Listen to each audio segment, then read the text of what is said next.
விவசாய பெருமக்கள் அனைவருக்கும் வணக்கம். தற்போது ஆடிப்பட்டம் ஆரம்பிக்குது. இந்த சூழ்நிலையில் நம்ம ரசாயன உரங்கள் மற்றும் அதில் தழைச்சத்து, மணிச்சத்து, சாம்பல் சத்தை அதிகம் வழங்கக்கூடிய உரங்கள் பற்றி நம்ம தெரிஞ்சுக்கிறது ரொம்ப ரொம்ப அவசியம். என்ன காரணம் அப்படின்னு கேட்டிங்கன்னா, இன்றைக்கி உரங்களுடைய தட்டுப்பாடு அதிகமாக இருக்கக்கூடிய சூழ்நிலை. இன்னொன்று, உரங்களுடைய விலைகள் அதிகமாக இருக்குது. இந்த சூழ்நிலையில் நம்ம எந்தெந்த உரங்களில் எந்தெந்த சத்துக்கள் இருக்குது அப்படின்னு தெரிஞ்சுக்கிட்டால் நம்ம தேவைக்கு ஏற்ற மாதிரி கொஞ்சம் அளவுகளை குறைச்சி நம்ம விவசாய செலவுகளை குறைத்து விவசாயம் செய்ய வேண்டிய ஒரு சூழ்நிலையில் இருக்கோம். அப்போ தான் விவசாயத்தில் நம்ம அதிக லாபம் எடுக்க முடியும். அது மட்டும் இல்லாமல் அந்த உரங்கள் எந்த அளவு நம்ம கொடுக்கணும் அப்படின்றத தெரிஞ்சுக்கிட்டு நம்ம கொடுக்குறது மூலமாக குறைச்சலை நிறைய குறைச்சிக்கிட்டு நம்ம லாபங்களை அதிகமாக எடுக்கிற மாதிரி பார்த்துக்கலாம். அதாவது தேவையான உரங்களை கொடுத்து சரியான அளவுகளை கொடுத்து நம்ம நல்ல ஒரு பெனிஃபிட்டை இது பண்ணிக்கலாம். அதில் முதலாவதாக பார்த்திங்கன்னா தழைச்சத்தை அதிகம் வழங்கும் உரங்கள். தழைச்சத்தை அதிகம் வழங்கும் உரங்கள் அப்படின்னு பார்த்திங்கன்னா அதில் முதலாவதாக இருக்கக்கூடியது நம்ம எல்லாருக்கும் தெரிஞ்ச யூரியா. யூரியாவில் 46% தழைச்சத்து இருக்குது. உதாரணமாக ஒரு 100 கிலோ நம்ம யூரியா போடுறோம் அப்படின்னா பயிர்களுக்கு 46 கிலோ தழைச்சத்து, அதாவது நைட்ரஜன் கிடைக்கும். ஸோ தழைச்சத்தினுடைய பயன்கள் நமக்கு தெரியும்.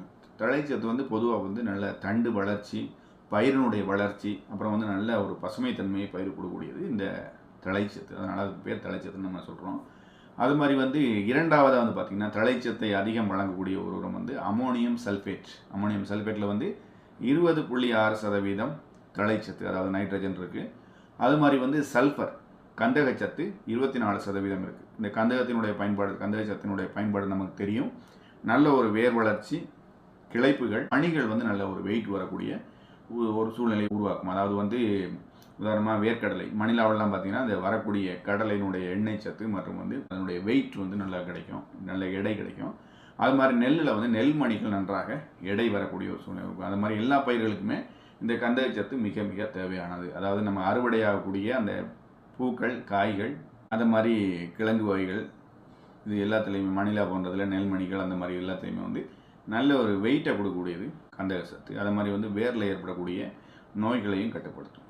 அதனால் இது கொடுக்குறது ரொம்ப ரொம்ப அவசியமானது. ஒரு ஆரோக்கியமான வேர்களை உருவாக்கும். ஸோ தழைச்சத்து அதிகம் கிடைக்கக்கூடிய 2 உரங்கள் பார்த்துட்டோம். அடுத்ததாக மணிச்சத்தை அதிகம் வழங்கக்கூடிய 2 உரங்கள். இந்த மணிச்சத்தை அதிகம் வழங்கக்கூடிய உரங்கள் நமக்கு தெரியும். DAP, di ammonium phosphate. Di ammonium பாஸ்பேட்டில் பார்த்திங்கன்னா கிட்டத்தட்ட 46% மணிச்சத்து இருக்கும். டை அமோனியம் பாஸ்பேட்டில் 46% மணிச்சத்து கிடைக்கும், அதாவது பாஸ்பேட் கிடைக்கும். அது கூட ஒரு 18% தழைச்சத்து, நைட்ரஜன் கிடைக்கும். இது ரெண்டுமே டிஏபியில் இருக்குது. ஸோ டிஏபி அதிகமான மணிச்சத்தை வழங்கக்கூடிய